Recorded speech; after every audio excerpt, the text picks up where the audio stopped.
Hello and welcome to Talking Music, where every song has a story. My name's Paul, and this is the channel where we take a well-known song and get behind the music, as it were, find out the secrets and the stories associated with the song. And the song in question today is I'm a Believer from the Monkees.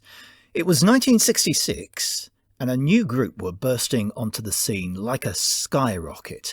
And that's a really good analogy because in 1967 they took all before them. And by 68, they were pretty much spent. I'm talking about the Monkees, of course, and that often used description of them. They even outsold the Beatles in worldwide record sales in 67. It's true, they did. But they also put out a lot more product than the Fab Four, and I'm a Believer was just about the biggest thing they did. The Monkees were a made-for-TV pop group, a television show about an imaginary pop group. Ads were put in the music press in late 1965 for candidates with personality who could act a bit, sing a bit, and play a bit. Their screen tests certainly shied away from the usual type of job interview.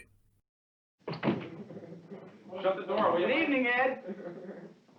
Shut the door. Mike, sit down somewhere. I want to ask you a lot of questions about yourself. Tell us what your name is. My name is Michael Blessing. No, I want to hear the truth. No, that's it, man. I'm telling you, it's a pseudonym. How did you get to Nesmith? Well, Nesmith is my real name. Well, how did you get to Blessing? It's a pseudonym. How did you happen to pick Blessing? Well, why are you asking me that? It's weird. Get on something else. I can't make decisions, that's the truth. No, see, these guys have boots on, and like, I didn't know, I was told to dress casual, so I came in a plaid shirt and my surfer tennies, and my blue Levi's, and then these guys have Beatles stuff on, with a Levi jacket. So Elephant boy! It's funny, he's been asking about you, too. Hey, Mick, how long's it been, fella? How long has it been since what? About an hour and a half ago, I got it. Hey, Davey, let me ask, what bag are you in? What? What bag are you in? Bag? Yeah. I don't get that. All right, let me ask you something. I mean, like, do you make a folk sound or a rock sound or anything like that? I make a terrible sound. But Hey, let me No. see, do the song and dance you do. Song and dance, I do. Cartwheel, something. Do something, quick. A song and... You must be joking. No, I'm not. What do you Go want? ahead. What do you want me to do? I'll Sing? dance one of your little quick things. Hey, Davey, you want to know something? Honestly, hold it for a second. What? I really think you should have been a jockey. Just because do they realize that since history, our founding fathers wore their hair long, Columbus wore his hair long, and... Did Shakes take it? I love it. Love to run their fingers through my soft, silky hair. And so the Monkees were born in early 1966. Peter Tork was a folk musician. Davy Jones had been a theatre and bit part TV actor. Mickey Dolenz had been a boy actor and was just wacky, but could really sing. And Mike Nesmith wanted to be a serious singer-songwriter. They all became teeny bopper sensations thanks to the power of TV and their TV show, The Monkees. And also to their music as well, which, although they didn't actually play the instruments on, harnessed great session musicians and songs written by great songwriters. Songwriters like Harry Nilsson, Carole King, Carol Bayer-Sager, Neil Diamond, Neil Sedaka, and also Man and Wheel. I'm a Believer was written by Neil Diamond, whose fledgling solo career was struggling to get off the ground. Don Kirshner, the man behind so many bubblegum hits, had heard Cherry Cherry, Neil Diamond's first hit, and absolutely loved it. He called up Jeff Barry and Ellie Greenwich, Neil's producers, to ask if there were any more songs like that, and they played him some songs already finished for the upcoming Neil Diamond album. Don Kirshner picked I'm a Believer and A Little Bit Me, A Little Bit You. The head of Neil's record label freaked out about these songs just being given away, but Neil Diamond was happy because the Monkees were selling records, and these two songs, his songs, were to go on to be monster hits. I'm a Believer was the Monkees' second hit single. Their first, Last Train to Clarksville, hit number 1 in October '66 and had turned gold in the US, where it had the TV show backing, but reached only number 23 in the UK, where the show had yet to be aired. By the time I'm a Believer was released in the November of 1966, the show was a decent US hit and had hit the ground running in the UK. But even at this early stage of the Monkees, all was not smooth and sweet. The band could play their instruments. Peter Tork on keyboards and guitar, Mike Nesmith guitar, Davy Jones, usually consigned to the tambourine, could not play, but Mickey Dolenz was also experienced in guitar and was chosen to play drums in the band and was taking a crash course in percussion. But Don Kirshner thought it best to bring in acclaimed session musicians to play whilst the band mimed along, and that included Neil Diamond himself on acoustic guitar for I'm a Believer. The musicians in the group who could play felt snubbed by this, and being told take your precious sensitivities to the bank didn't really help. The Monkees were full of imponderables. You mean they don't play their instruments on the records? You mean the lead singer plays the drums? Who ever heard of a drummer singing? And Don Kirshner was the creative director, totally in control.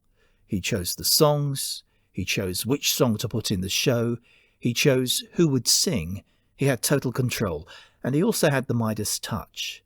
And he also thought that Davy, Mickey, Mike and Peter were not ready to play as a band. And that's when he decided that I'm a Believer would use session musicians. And the band themselves, having already achieved gold with Clarksville, thought that they'd get more of a say in this decision, and this became a huge bone of contention going forward as the group fought to play on their own songs. The band member that felt most put out by this was Mike Nesmith. By not playing on the song, he thought the band was cheating the public. He was also forthright too with his views. He said I'm a Believer was not going to be a hit, and complained so much that producer Jeff Barry asked him to leave the studio while Mickey Dolenz was recording his lead vocal. But Mike's personal predilection in music was far removed from the easy-to-consume pop simplicity driven by Don Kirshner for the band, as evidenced by what Mike recorded when he eventually went solo. The fact was, half of the Monkees, Davy and Mickey, were happy to sell records and take the commercial line, whereas Mike wanted more credibility and Peter could see it from both angles.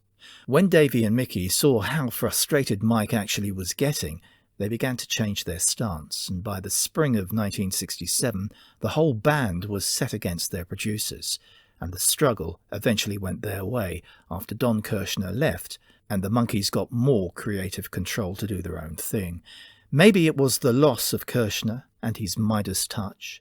Maybe it was the band's creative decisions, or even the short shelf life, usually, of a teeny pop band, or a mixture of all three. But as the year progressed, the albums were getting weaker, though the singles remained strong, and with the dawn of 1968, with the TV show finishing in March, after 58 episodes, the appeal of the Monkees was on the wane. The Monkees had a fantastic 1967. To date, they have sold 75 million records worldwide, the bulk of that in 67. Newspapers and magazines reported that the Monkees outsold the Beatles and the Stones combined that year. But Mike Nesmith, in his autobiography, admitted it was something he just made up to a reporter. The thing is with the Monkees, and the way they'd goof around, you'd never know what to believe. The charts are believable, though. I'm a Believer hit the top in Australia, Austria, Belgium, Canada, Germany, Ireland, the Netherlands, New Zealand, Norway and South Africa. And what about the two big markets? Here's the US Billboard chart. It entered at number 44, following week up to number 8, then 3, and then 7 weeks at number 1. I'm a Believer went on to become the 5th bestseller of 1967 in the US. It would have been the best if it had the 4-week sales from 66 applied. To Sir Would Love Lulu was the bestseller in the States for 67 that year. And I'm a Believer went on to sell 1.3 million in the US, with advanced orders of over 1 million. And it was ranked number 62 of all time on the Billboard chart. And it did just as well in the UK. It was released a couple of weeks later in the UK to capitalise on the Monkees TV show starting. And it raced up the chart, hit at number 4, then number 1 for 4 weeks. 10th bestseller in the UK for 67. The bestseller was Engelbert's Release Me, and it went on to sell 500,000 copies in the UK. Worldwide, I'm a Believer is one of the best sellers of all time, an estimated 10 million record sales, and that puts it into the top 50, their biggest ever hit. The song's been covered a number of times, but nothing matches the original. Mickey Dolenz's voice is a perfect fit for the song, and the electronic organ really stands out. And what's more, they did a great job miming to the song in their TV show.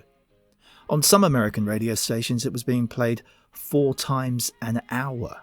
As for playing their own instruments, well, there were other groups that had help from session musicians, and even the Beatles used an orchestra for Eleanor Rigby. So what was all the fuss about? Davy Jones once said, "Some other musicians call our music bad, then go off to play to a couple of hundred in a club, and we go off to play to 10,000. They were manufactured, totally, for diverse characters and musicians. Mike, distinct and country-sounding, Peter into his folk rock, Davy was happier with Broadway stage musicals, and Mickey probably the only one happy with pop music. But the thing was, the band genuinely liked each other and got closer when it became them against the rest of the world." From The Last Train to Clarksville to Daydream Believer, a period of some 14 months, they punched way above their weight and left their mark on the 1960s. And this was the biggest of all their big hits. What a great ride it was. I'm a Believer, the Monkees. And that's it for another Talking Music video where every song has a story. Please subscribe to the channel. You can see the subscribe button coming up on the video now. All you need to do is click it, and there are many more videos like this for you to enjoy. So till the next Talking Music video, I do wish you well. Till then, bye-bye.